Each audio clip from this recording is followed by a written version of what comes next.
ఇది చిన్న బిట్ అయిపోయింది. నేను మళ్ళీ దాన్ని యాడ్ చేసుకుంటాను ఓకేనా.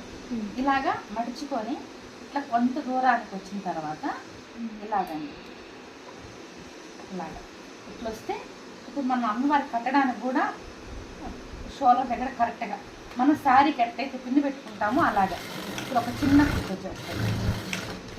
ఈ కుట్టు అంతా కూడా కనబడదు, ఎందుకంటే ఇది వెనక్కి వెళ్ళిపోతుంది. అమ్మవార్లకి మనం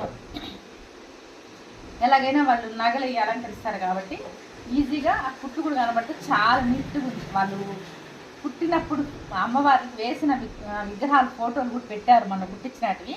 నేను వీలైతే అవి కూడా మీకు వాళ్ళని అడిగి పెట్టమంటే పెడతాను, యూట్యూబ్లో పెడతాను, వద్దంటే వేస్తాను, అది వాళ్ళ ఇష్టం కదా. ఇలాగండి ఈ కుట్టే విధానం చూపించాను కదా. ఇప్పుడు నేను కటింగ్ చేసిన కూడా చూపిస్తాను చూడండి. ఇదండి ఇది వచ్చి 1.5 మీటరు, ఈ 1.5 మీటర్లో 2 కట్ చేసుకున్నాను. ఇదండి ఇది వచ్చి కింద పావడకి మడిచిపుట్టుకోవడానికి. ఇదండి ఇలాగా కాకా పెట్టుకునేసిన ఇది పైటికి, ఇది పైటికి, ఇది పావడకి, ఇది నాడాకి. ఇట్లా ముందుగా కట్ చేసుకునేస్తే ఇప్పుడు నేను చూపించిన విధానం ప్రకారం కుట్టేసుకోవచ్చు. నాకైతే చాలా బాగా అనిపించింది.